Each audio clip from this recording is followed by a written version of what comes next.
ये question number second है। इस क्वेश्चन नंबर सेकंड में देखिए क्या करना है बेटा, the volume of A cube, cube का वॉल्यूम सबसे पहले आपको पता होना बहुत जरूरी है। तो वॉल्यूम ऑफ क्यूब क्या होता है यहाँ पे लिख लेते हैं, बी से नोट किया मैंने इसको। और वॉल्यूम ऑफ क्यूब जो है वो होता है एज का क्यूब, एज का मतलब एक्स क्यूब, ठीक है। उसके बाद क्या हो रहा है, वो इंक्रीज हो रहा है, ओके, इंक्रीज हो रहा है at the rate of 8 centimetre cube पर सेकंड। इस पर सेकंड से ये समझ में आया कि वो टाइम के रिस्पेक्ट में चल रहा है। किसके रिस्पेक्ट में चल रहा है?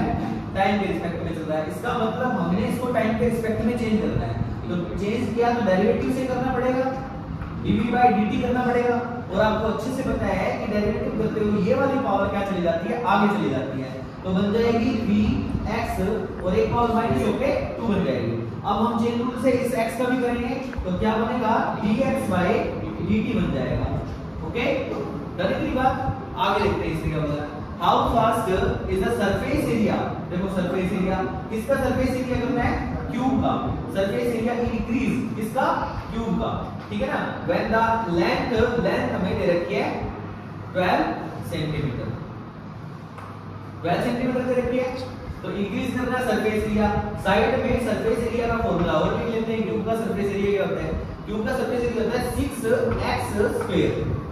क्योंकि 6x² का मतलब आप जानते हो अच्छे से कि इस तरीके से अगर तो हम बनाते भी हैं तो अपने पास 6 फेस बनते हैं। और एक फेस का क्या बनता है, स्क्वायर एक फेस, तो एक फेस का क्या बन जाएगा, x² बन जाएगा।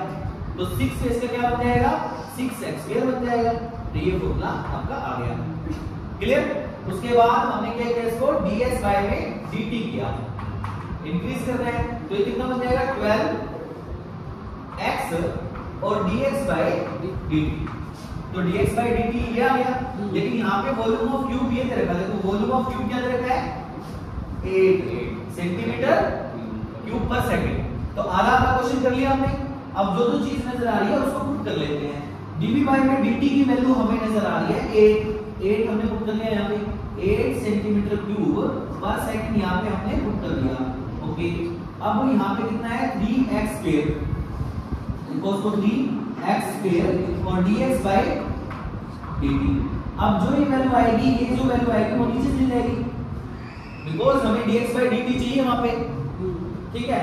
तो वहां से ये समझ में आ रहा है चाहिए क्या, इसलिए मैंने यहाँ पे ऐसे लिख दिया, यूनिट बाद में लिख लेना, ठीक है। तो क्या बन जाएगा 3x² और ये क्या बन गया, dx/dt बन गया।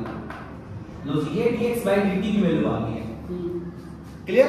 उसके बाद हम ये वाले वैल्यू को पुट करेंगे किसके अंदर, ds/dt के अंदर पुट कर देंगे। तो पुट कर दो ds/dt के अंदर 12x और dx/dt की वैल्यू कितनी आई है, 8/3x²। और तो है ही वैल्यू, तो कट करो इसको, किससे कट करोगे, 3 से कट किया, ये कितना आ गया 4 और ये x से कट किया तो ये बन गया आपका 4, 8/x बन गया, 4 8 मल्टीप्लाई करके कितना आएगा, 32 बाय में x बन गया। अब x की वैल्यू हमें दे रखी है 12 सेंटीमीटर, तो 12 सेंटीमीटर पुट कर दो इसमें, कट करके कितना आएगा, 4 3 जा 4 8 जा, तो 8/3 आ गया। सर पीछे यूनिट क्या लगाएं वो देखना है, 8/3। अब ये किसमें था देख लो एक बार, सरफेस एरिया है, तो ये सरफेस एरिया को चेंज किया तो सेंटीमीटर स्क्वायर आएगा, सेंटीमीटर स्क्वायर। इसके रिस्पेक्ट में क्या है, सेकंड के रिस्पेक्ट में क्या है, तो ये सेकंड आ जाएगा। अच्छा, इससे पिछले वाले क्वेश्चन में हमने खाली सेंटीमीटर लगा के छोड़ दिया था, वो रेडियस के रिस्पेक्ट में चेंज था, तो उसमें आप लगा लेना सेंटीमीटर स्क्वायर पर सेंटीमीटर लगा लेना। यूनिट पिछले वाले बहुत जरूरी है, ये जरूरी है कि किसके रिस्पेक्ट में चेंज हो रहा है। तो पिछले वाले केस में जब हमने क्वेश्चन सोल्व किया था तो सेंटीमीटर लगवा के छोड़ दिया था, उसके बारे में भी सेंटीमीटर लगा लेना, क्योंकि वो रेडियस के रिस्पेक्ट में हो रहा है चेंज। आगे समझ में बात, अगर तो समझ में ना आए तो वीडियो को पॉज कर लेना, ठीक है, और अच्छे से उसको नोट कर लेना, ओके।